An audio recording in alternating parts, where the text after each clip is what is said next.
Hey, welcome back. So the title of this mini lecture is The Lost Cause in American History. It's a complex issue. There's a lot to it. There's a lot of different research, and for some it's a very controversial issue. So let's dig in. All right. So the lost cause, if we're talking definitions, is kind of our first thing. The lost cause is and refers to the battle of memory that began as the Civil War was ending and has lasted till today. Second, it's a battle over the American South, race, the Confederacy, the Confederate military, its Confederate military leaders, the agenda of the Confederacy, any number of these kinds of things. But it's, again, centered on the American South and the Confederacy from the Civil War to today. Third, who tends to push this? Well, as the war was ending and the generation afterwards, those who tended to push it were those connected to the Confederacy and the American South.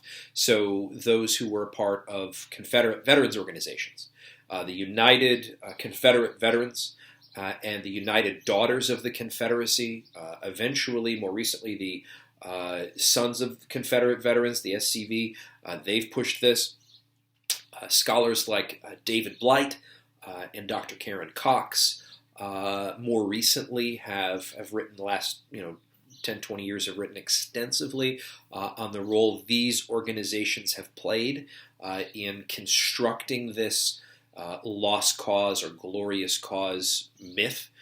And they have written about how each of these organizations and these writers and leaders kind of centered their points, their arguments around a few things.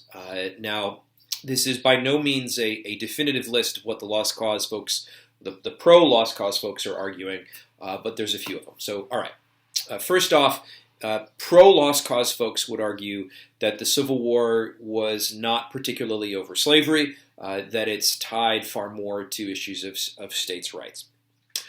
Secondly, they would argue that slavery was not a central part of the American South prior to the Civil War, and even if it was, that in the main, slavery really wasn't all that bad. It wasn't that brutal.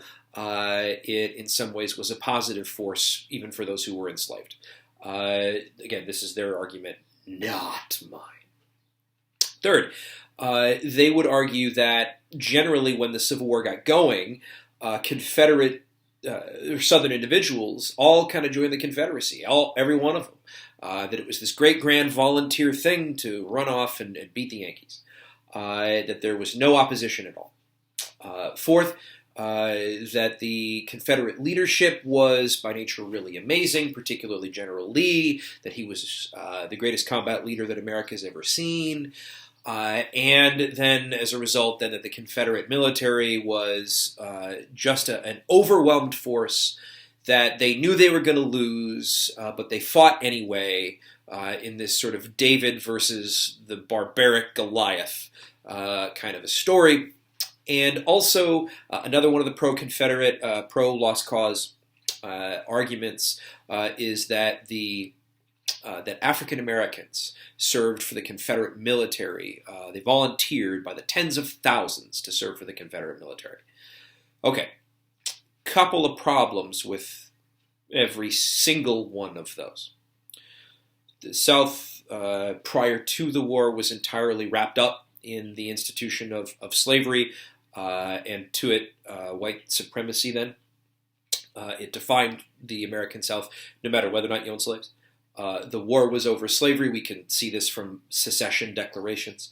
The Confederate military, although a relatively competent military force, had a lot of folks in the American South who didn't like it. There's over 100,000 individuals from the South who fight for the North.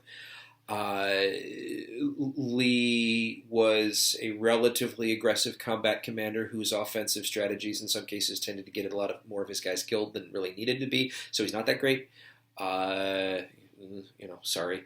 And there's actually no evidence whatsoever that suggests that African Americans served in the Confederate military.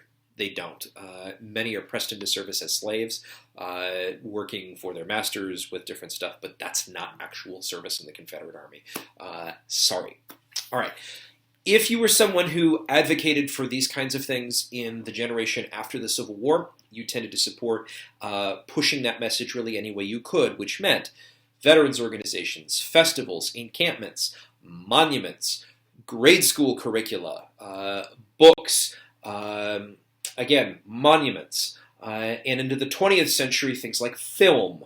Gone with the Wind, in many ways, is a Confederate apology film. Late 20th, early 21st century, Gods and Generals, right, would certainly be a pro-lost cause kind of film and story.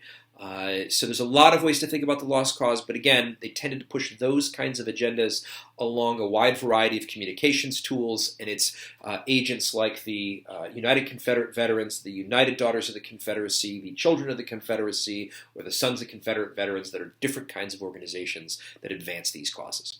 Thanks so much.